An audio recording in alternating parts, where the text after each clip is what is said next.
आज हम बात करेंगे दिल्ली के आर्कियोलॉजिकल पार्क की और हम ये भी जानेंगे कि इस जगह को हॉन्टेड क्यों कहा जाता है। दूसरा, हमारा संकल्प है कि हम आपको इतिहास की सही जानकारी दें और जो भ्रांतियां या अंधविश्वास इतिहास को लेकर भारत में बना हुआ है उससे आने वाली और आज की पीढ़ी को आज़ाद करें। हमारा मकसद है कि हम आपको किसी धर्म का पक्ष किए बिना इतिहास की सही जानकारी दें। हालांकि आज बहुत से इतिहासकारों ने राजनीतिक दबाव में आके इतिहास के साथ छेड़छाड़ की है, जो कि बहुत दुखद बात है। हमारा यही प्रयास है कि हम आज के यूथ को एजुकेशन की तरफ अग्रसर करें ताकि हम हमारे देश को भ्रांति मुक्त भारत बना सकें। ये जमाली कमाली मस्जिद का परिसर है, ये बाउंड्री वॉल है। हम अंदर आ चुके हैं इसके। आर्कियोलॉजिकल पार्क अहिंसा स्थल से बहुत पास में अहिंसा स्थल और आगे 100 फुटा रोड छतरपुर से यू टर्न लेकर के जब आप आते हैं तो आपके लेफ़्ट साइड में अहिंसा स्थल के अपोजिट पड़ता है ये जमाली कमाली मस्जिद आर्कियोलॉजिकल पार्क। जमाली कमाली मस्जिद का निर्माण 16वीं सदी में सूफी संत शेख फजलुल्लाह, जिन्हें जमाली नाम से भी जाना जाता है, के अनुयायियों द्वारा करवाया गया था। ये जगह दक्षिण दिल्ली, भारत के आर्कियोलॉजिकल पार्क मेहरौली में स्थित है। मस्जिद और मकबरे का निर्माण लगभग सन 1529 में हुआ था और 1535 में उनकी मृत्यु के बाद हजरत जमाली को इसी मकबरे में दफनाया गया था। आइए अब हम हजरत जमाली का इतिहास जानते हैं। जमाली शेख फजलुल्लाह को दिया गया उपनाम था, जिसे शेख जमाली कंबो या जलाल खान के नाम से भी जाना जाता था। हजरत जमाली एक प्रसिद्ध सूफी संत थे जो लोदी राजवंश और मुगल राजवंश के दौरान हुए थे, जो सिकंदर लोदी के शासन से लेकर बाबर और हुमायूं के शासन तक का काल था। जमाली नाम उर्दू है, हालांकि इसकी उत्पत्ति जमाल से हुई है, जिसका अर्थ है सुंदरता।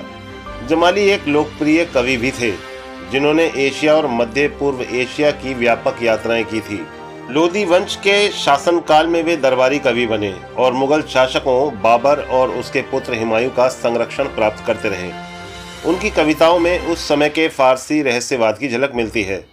उनके दो लोकप्रिय साहित्य हैं, द सन एंड मून और दूसरा the spiritual journey of the mystics. ऐसा कहा जाता है कि उनका मकबरा हुमायूं के शासनकाल में ही बनकर तैयार हुआ था। और अब बात आती है कमाली की, जिनकी असली पहचान एक रहस्य बनी हुई है। हालांकि ऐसा माना जाता है कि उनका जमाली से गहरा संबंध था, इस वजह से दोनों को एक ही मकबरे में मजार दी गई। ऐसा भी माना जाता है कि कमाली जमाली के साथी या शिष्य थे। कुछ विवरणों से पता चलता है कि कमाली जमाली की प्रेमिका या पत्नी थीं। उनका वास्तविक नाम अज्ञात है। ऐसा माना जाता है कि कमाली नाम स्थानीय लोगों द्वारा दिया गया था, संभवतः जमाली के साथ तुकबंदी करने के लिए। अब हम बात करेंगे मस्जिद के निर्माण की। मस्जिद का निर्माण सन 1528 में पूरा हुआ था, जबकि मकबरा 1536 में हजरत जमाली की मृत्यु के बाद पूरा हुआ। ये मस्जिद लाल बलुआ पत्थरों से, दिल्ली क्वार्ट्जाइट से, जो कि अरावली की पर्वत श्रृंखलाओं से निकलने वाला एक पत्थर है, और सफ़ेद संगमरमर से बनी है। अगर हम इस इमारत की चिनाई की बात करें तो इसकी चिनाई सीमेंट की चिनाई से कई गुना ज़्यादा मजबूत होती है। भारत के किलों के लिए चूना पत्थर का मसाला बनाने की प्रक्रिया बहुत ही खास और पारंपरिक थी, जिसे सुर्खी या चूना सुर्खी मसाला भी कहा जाता था। सबसे पहले चूना पत्थर यानी लाइमस्टोन को भट्टियों में बहुत ज़्यादा तापमान पर जलाया जाता था। इस प्रक्रिया से लाइमस्टोन, जिसे कैल्शियम कार्बोनेट कहते हैं, जलकर कली चूना यानी क्विक लाइम या कैल्शियम ऑक्साइड बन जाता था। चूने के पेस्ट को कई तरह की चीज़ों के साथ मिलाया जाता था, जैसे गुड़। यह एक प्राकृतिक गोंद का काम करता था, जिससे मसाले की पकड़ मजबूत होती थी। उड़द की दाल का पाउडर या पेस्ट मसाले में डाला जाता था। यह मसाले को चिपचिपे पेस्ट में तब्दील कर देता था, जिससे मसाले की पकड़ सीमेंट की पकड़ से कई गुना ज़्यादा मजबूत हो जाती थी।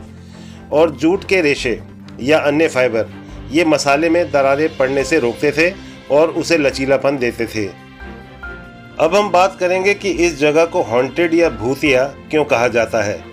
इसे समझने के लिए हमें पहले आर्कियोलॉजिकल पार्क की भूगोलीय स्थिति को समझना होगा। पूरे आर्कियोलॉजिकल पार्क में कब्रें ही कब्रें हैं जो लोगों में डर पैदा करती हैं। और क्योंकि हिंदू मैथोलॉजी के अनुसार इंसानों में अमर आत्मा होती है जो अकारण मृत्यु के कारण भटकती रहती हैं और उनके साथ हुए अन्याय के कारण इंसानों से बदला लेती हैं और शमशानों में, कब्रिस्तानों में ये आत्माएं भटकती फिरती हैं। अब अगर हम इस्लामिक शिक्षाओं की माने तो इस्लाम में भी अलग अलग फ़िरके या डिनोमिनेशन हैं जिनकी शिक्षाएं एक दूसरे से अलग है। लेकिन अगर हम आर्कियोलॉजिकल पार्क के कब्रिस्तान की बात करें तो ये कब्रिस्तान सूफ़ी मुसलमानों का है जिन्हें आज बरेलवी कहा जाता है। यह नाम भारत के बरेली शहर से आया है क्योंकि इस विचारधारा की शुरुआत यहीं से हुई थी। इसे 19वीं सदी के आखिर में इमाम हज़रत अहमद रज़ा ख़ान बरेलवी ने शुरू किया था, जिन्हें उनके मानने वाले आला हज़रत भी कहते हैं। कुछ लोगों को लगता है कि बरेलवी मसलक या पंथ के मुसलमान कब्रों की पूजा करते हैं। एक बात आपको और बताता चलूं कि बरेलवी पंथ 19वीं सदी के आखिर में सामने आया, लेकिन सूफ़ी पंथ की शुरुआत हज़रत ख्वाजा मोइनुद्दीन चिश्ती औलिया जी ने 12वीं सदी में भारत में की थी। चिश्तिया सिलसिला भारत और पाकिस्तान में मुस्लिम सूफ़ी संप्रदाय है जिसका नाम चिश्त के नाम पर रखा गया है। चिश्त, जिससे सूफ़ी चिश्ती सिलसिले का नाम लिया गया है, अफ़गानिस्तान के हेरात शहर से लगभग 30 मील दूर स्थित एक गांव है। ये वो गांव था जहां सूफ़ी संप्रदाय के संस्थापक सीरिया के अबू इज़हाक आकर बस गए थे। ये जानना ज़रूरी है कि बरेलवी मुसलमान कब्रों को नहीं पूजते। वे कब्रों के सामने सजदा नहीं करते, ना ही पीरों बुज़ुर्गों को खुदा मानते हैं। उनकी शिक्षाओं के हिसाब से सजदा और इबादत सिर्फ खुदा को ही करना चाहिए।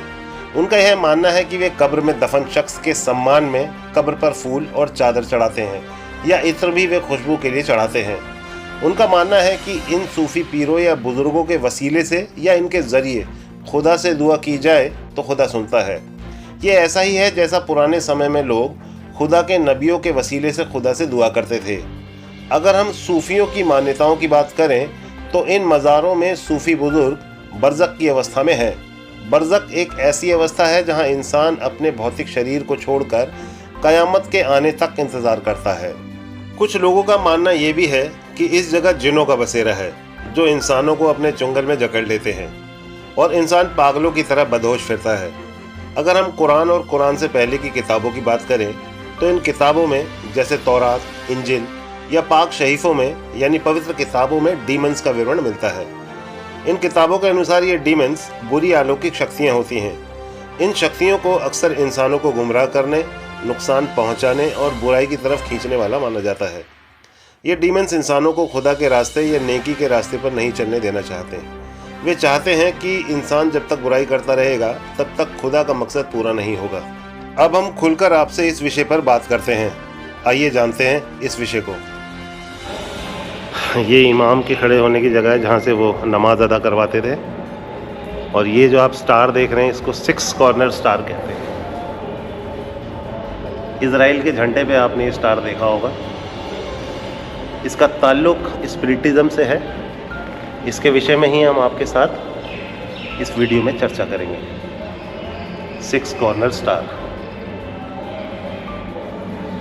अगर हम 6 कॉर्नर स्टार की बात करें तो आज ये स्टार आपको बहुत सारे धार्मिक स्थानों पर देखने को मिल जाएगा। जैसे आपने मंदिरों में भी ये स्टार देखा होगा जिसके बीच में माँ लिखा होता है। अब बात आती है ये स्टार क्या है और इसका संबंध किस चीज़ से है। सबसे पहले ये स्टार इज़राइल के झंडे पर देखा गया। ये यहूदी धर्म का सबसे प्रमुख प्रतीक है। यहूदी परंपरा में इसे शक्ति और सुरक्षा का चिन्ह माना जाता है। इज़राइल यहूदियों का राष्ट्र है, इसलिए उनके राष्ट्रध्वज पर यह प्रतीक उनकी धार्मिक और सांस्कृतिक पहचान को दर्शाने के लिए चित्रित किया गया है। झंडे की नीली धारियाँ उस प्रार्थना वाली यहूदी चादर तल्लित का प्रतीक है जो यहूदी लोग पूजा के समय ओढ़ते हैं। यानी इज़राइल ने अपने झंडे में दाऊद का सितारा इसलिए रखा ताकि पूरी दुनिया को यहूदियों की पहचान और उनकी परंपरा का संदेश मिले। इस सितारे को इज़राइली स्टार ऑफ डेविड कहते हैं। और आपको मैं ये भी बताता चलूँ कि इस स्टार का यहूदियों के ग्रंथ से कोई लेना देना नहीं है। 14वीं सदी से यहूदी समुदायों ने इसे धार्मिक चिन्ह के रूप में प्रयोग करना शुरू किया। ये स्टार उनके मंदिरों और यहूदी ग्रंथों के जिल्द पर आपको देखने को मिलता है।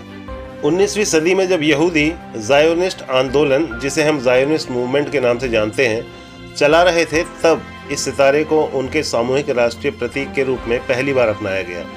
बाद में 1948 में जब इज़राइल स्वतंत्र राष्ट्र बना तो इस चिन्ह को झंडे में शामिल कर लिया गया। लेकिन क्या इस स्टार का मतलब यहीं तक सीमित है? जी नहीं। अब हम इतिहास में थोड़ा और पीछे जाते हैं। इजरायलियों ने इस प्रतीक को 14वीं शताब्दी में ही धारण किया, लेकिन इस सितारे का विवरण ईसाइयों के ग्रंथों में मिलता है। हालांकि यहूदी ईसाइयों के ग्रंथ और हजरत ईसा को नहीं मानते, लेकिन इस स्टार का संबंध ईसाइयों के बाइबल ग्रंथ के नए नियम की किताब से है। यहूदी क्यों बाइबल के नए नियम की किताबों को और हजरत ईसा को नहीं मानते, ये एक अलग विषय है, जिसके बारे में मैं आपके लिए एक वीडियो अलग से बनाऊंगा। अभी हम 6 कॉर्नर स्टार के बारे में बात कर रहे हैं। गौर करने वाली बात है कि इजरायलियों ने 14वीं सदी में इस तारे को अपना राष्ट्रीय और धार्मिक प्रतीक माना, लेकिन इस तारे के बारे में ईसाइयों की किताब के नए नियम की आखिरी किताब प्रकाशित वाक्य में यूहन्ना नबी ने, जिन्हें कुरान में यहया नबी के नाम से जाना जाता है, अपनी किताब प्रकाशित वाक्य के 13वें अध्याय की 18वीं आयत में 666 संख्या का विवरण दिया है। गौर करने वाली बात है कि यूहन्ना नबी ने अपनी किताब को लिखना पूरा किया सन 96 में, और इजरायलियों ने इस तारे को अपना प्रतीक 14वीं सदी में माना। यानी लगभग 1300 साल पहले यूहन्ना नबी ने इस तारे का विवरण अपनी किताब प्रकाशित वाक्य में दिया। इस संख्या के बारे में इन किताबों के इतिहासकारों और विद्वानों ने इस संख्या के बारे में जो रिसर्च या अनुसंधान किया है, उसे जानकर आप समझ पाएंगे कि इस जगह को हॉन्टेड क्यों कहा जाता है। आप स्क्रीन पर ये स्टार देख सकते हैं।